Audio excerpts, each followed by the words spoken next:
Welcome to HK software. మన pharma సాఫ్ట్‌వేర్‌లో sale returns అనేది ఏ విధంగా ఎంటర్ చేసుకోవాలి?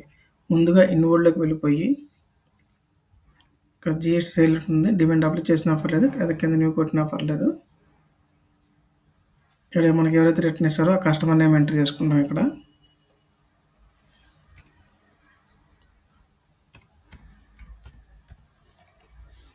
ఊరి పేరు,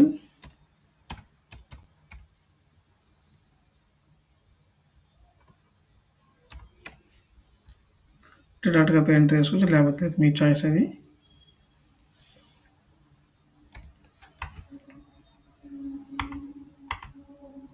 ఇక్కడ ఏ ఐటమ్ ఉంది రిటర్న్ ఇచ్చాడో ఐటమ్‌ని ఇక్కడ ఎంటర్ చేసుకుంటాం. ఎంత క్వాంటిటీ, అలాగే ఎన్నైతే మెడిసిన్స్ ఇచ్చాడో ఆ మెడిసిన్ మొత్తం ఇందులో ఇట్లా ఎంటర్ చేసుకొని ఇక ప్రింట్ అంటే ప్రింట్ వచ్చేస్తుంది. అదేవిధంగా మనకి ఒక 10 డేసో లేకపోతే 15 డేసో 1 మంతో మనకి పాత మెడిసిన్ తీసుకెళ్ళేసి ఆ మెడిసిన్స్ రిటర్న్ ఇచ్చి మళ్ళీ మన దగ్గర ఇంకో మెడిసిన్స్ కొంటే కనుక అప్పుడు మన సేల్ బిల్లును సేల్ రిటర్న్ అనేది ఎంటర్ చేసుకోవచ్చు.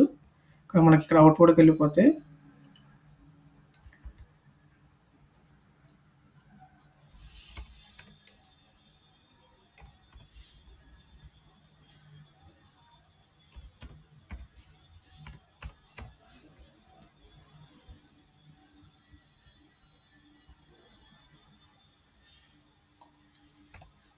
ముందుగా మనం ఏవైతే సేల్ చేస్తున్నామో ఐటమ్స్ అనేది ఎంటర్ చేసుకోవాలి.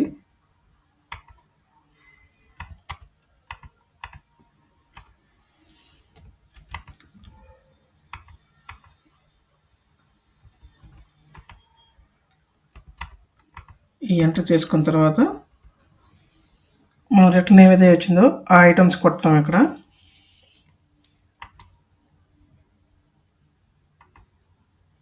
ఇక్కడ ఏం చేయాలంటే మనం కంట్రోల్ క్లిక్ చేయాలి.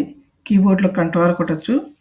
లేకపోతే కనుక షార్ట్ కట్లోకి వచ్చేసి ఇక్కడ రిటర్న్స్ ఉంటుంది మనకి. ఇక్కడ రిటర్న్స్ కంట్రోల్ ఈ రిటర్న్స్ క్లిక్ చేస్తే మనకి ఇక్కడ ఏ బ్యాచ్ అయితే ఉందో ఆ బ్యాచ్ సెలెక్ట్ చేసుకొని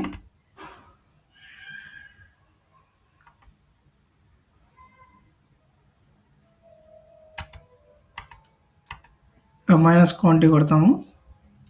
మనకి ఏదైతే రిటర్న్ ఇచ్చాడో అన్ని రిటర్న్స్ ఇక్కడ ఎంటర్ చేస్తాము. మనకి ఈ రిటర్న్ వాల్యూ అనేది మన అమ్మిన వాల్యూ కంటే కనుక ₹1 అయినా కానీ ఎబోవ్ ఉండాలి.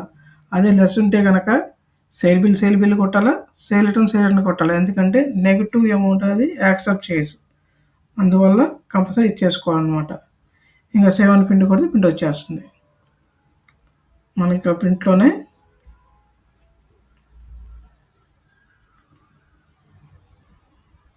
ఇలా రిటర్న్స్ తగ్గి కూడా వచ్చేస్తుంది మనకి అమౌంట్ కూడా.